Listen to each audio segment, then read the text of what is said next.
अब हम पढ़ेंगे स्पष्टीकरण 8। स्पष्टीकरण 8 क्या कहता है, बहुत महत्वपूर्ण है। स्पष्टीकरण 8 भारतीय न्याय संहिता 2023 की धारा 3 साधारण स्पष्टीकरण में स्पष्टीकरण नंबर 8 आईपीसी में 37 में वर्णित है। कितने में वर्णित है? आईपीसी 37 में वर्णित है। क्या लिखा हुआ है इसमें? लिखा हुआ है कि किसी अपराध को गठित करने वाले कई कार्यों में से किसी एक को करके सहयोग करना। क्या करना? किसी एक को करके सहयोग करना। इसमें क्या बताया गया है? इसमें बताया गया है कि जब अनेक कार्य इस प्रकार किए जाते हों कि उनके संयुक्त परिणाम से कोई अपराध घटित हो, तो उन कार्यों में से किसी भी कार्य को करके सहभागी होने वाला व्यक्ति उस परिणाम के लिए दायित्वहीन होगा जो उन सभी कार्यों का संयुक्त परिणाम है। क्या है? संयुक्त परिणाम है। तो साथियों, इसको फिर से समझिए। इसका मतलब क्या है? इसका मतलब ये है कि किसी अपराध को गठित करने वाले कार्यों में से किसी एक को करके सहयोग करना भी वही माना जाएगा।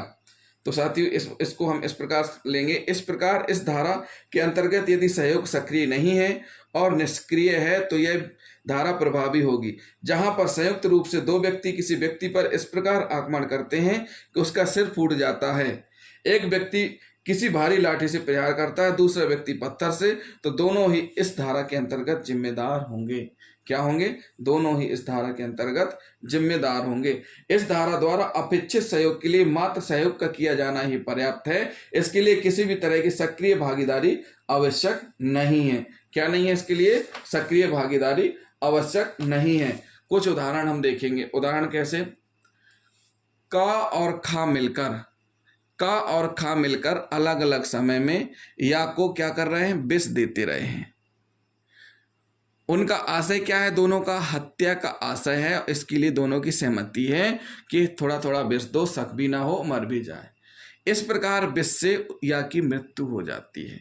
जब या की मृत्यु हो जाती है तो ऐसी स्थिति में हत्या में दोनों का और खा का साशय सहयोग रहा है, इसलिए दोनों दोषी माने जाएंगे।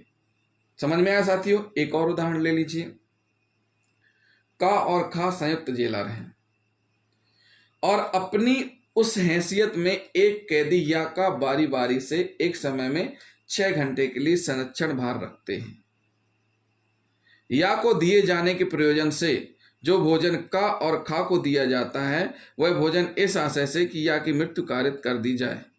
हर एक अपने हाजिरी के काल में या को देने का लोभ करके वह परिणाम अवैध रूप से कारित करने में जानते हुए सहयोग करते हैं कि या भूख से मर जाता है।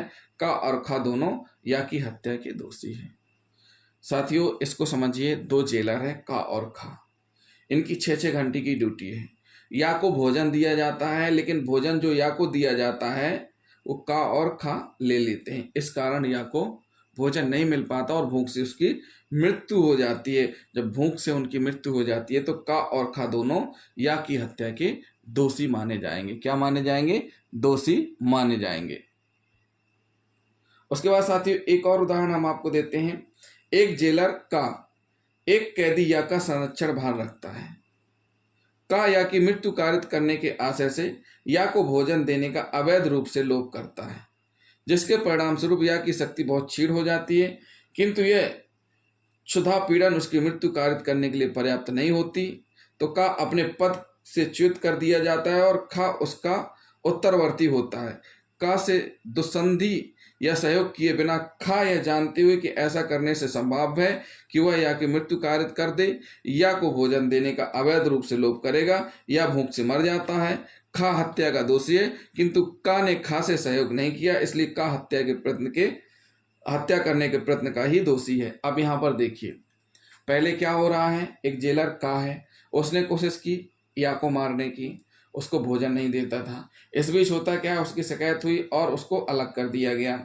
इस दौरान जो खा है, खा उसकी जगह आया। खा ने भी वही चीज़ की, लेकिन खा ने जैसे शुरू की इस तरीके से उसको भूखा रखना, जिससे उसकी डेथ हो गई।